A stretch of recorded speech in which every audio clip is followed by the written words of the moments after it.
దారుణ సంఘటన నిన్న పేపర్లో చూశాను. నిమిషానికి 3 లక్షల కిలోమీటర్ల వేగంతో పోయే కాంతిని బంధించి గడ్డగట్టేటట్టు చేసిన ఇటలీ శాస్త్రవేత్తలు ఉన్నారని నిన్న పేపర్లో వచ్చింది. అంటే నిమిషానికి ఒక్క నిమిషానికి 3 లక్షల కిలోమీటర్ల వేగంతో పోయే కాంతిని కూడా బంధించి దాన్ని గడ్డగట్టేటట్టు చేయగలుగుతున్న శాస్త్ర విజ్ఞానం ఉంటే ఇప్పుడు 9 నెలలు సునీతా విలియం వ్యోమగాముగా ఆకాశంలో ఉన్నది.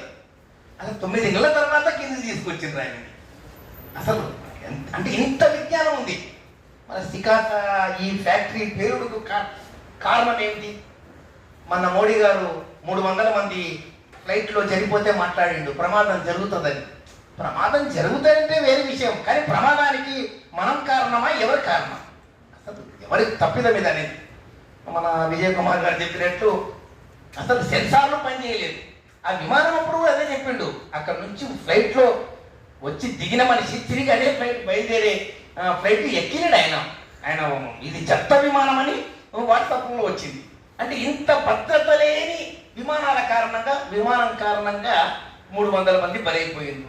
ఇప్పుడు సికాచా కూడా అది ఒక పిచాచి లాగానే 100 మందిని మింగేస్తుంది సిగాచి. ఇంత దారుణ సంఘటనకు యాజమాన్యం ఎంత బాధ్యత వహిస్తుందంటే ప్రభుత్వమే కారణం.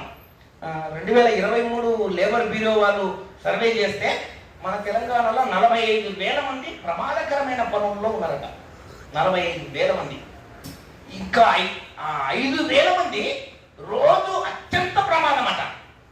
ఎప్పుడు ఏమవుతుందో ఇది ఎవరు చెప్పిన రిపోర్ట్ అంటే లేబర్ బ్యూరో చెప్పిన రిపోర్టు. అసలు తెలంగాణలో ఈ 10 ఏళ్ళలో 600 మంది చనిపోయారు తెలంగాణలో.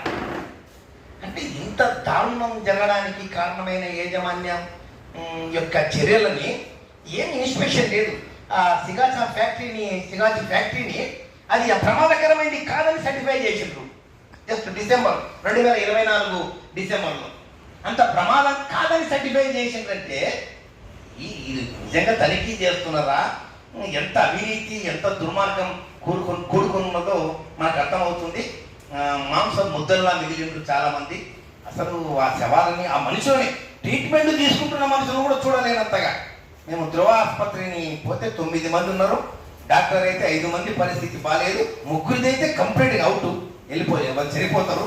కేవలం ఆక్సిజన్ అందించి వాళ్ళని బతికిస్తున్నారు. అవి తీస్తే చనిపోతారు 3 ఇప్పుడు చనిపోతారు. ఇంకా 5 మంది కూడా, మిగతా 2 కూడా కష్టం. మాకేమనిపించిందంటే అందులో ఒకడే బతుకుతాడేమో, మొత్తం 8 మంది వెళ్ళిపోవచ్చు.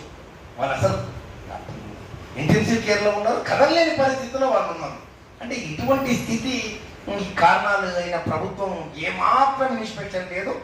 మనం తక్షణంగా అన్ని కార్మిక సంఘాల ఆధ్వర్యంలో పరిశ్రమల్లో జరుగుతున్న ప్రమాదాలకు కారణాన్ని సీరియస్గా మనం దీన్ని ఒక టాస్క్గా తీసుకోవాల్సిన అవసరం ఉంది. రేపు దేశవ్యాప్త సమ్మె తర్వాత కూడా ప్రతి ఇండస్ట్రీల్లో ప్రత్యేకంగా మనం సర్వే నిర్వహించి దాన్ని ఒక కార్యాచరణ తీసుకుంటే బాగుంటుంది. ప్రతి నెల ఒక పరిశ్రమ, అన్ని కార్మిక సంఘాలు ఒక పరిశ్రమని 2-3 పరిశ్రమలను విజిట్ చేయాలి.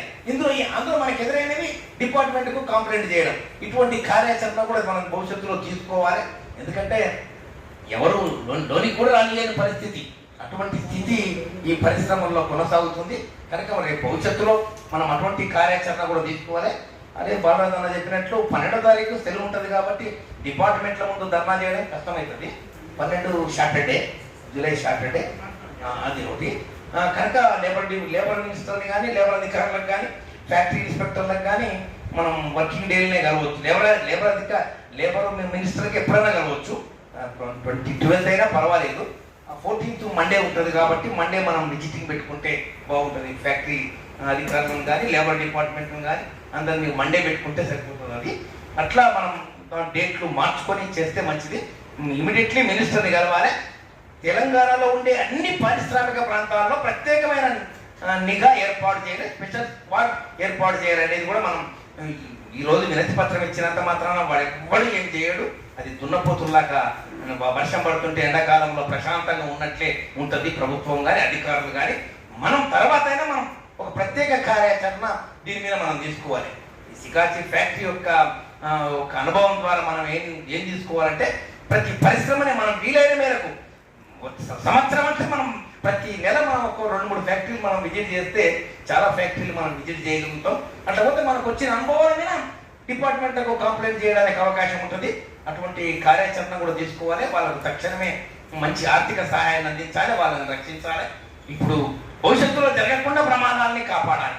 భవిష్యత్తులో కార్మిక వర్గాన్ని కాపాడడం కొరకు భవిష్యత్తులో ప్రమాదాలు కాకుండా ఏం చేస్తే బాగా అన్నది మనం ఆలోచించాలి. అటువైపుగా మనం ప్రయత్నం చేయాలి. ఇటు చిన్న జాగ్రత్తలు తీసుకుంటే మనుషులు బతుకుతారు. చిన్న జాగ్రత్తలు కూడా యజమానులు తీసుకోవడం లేదు.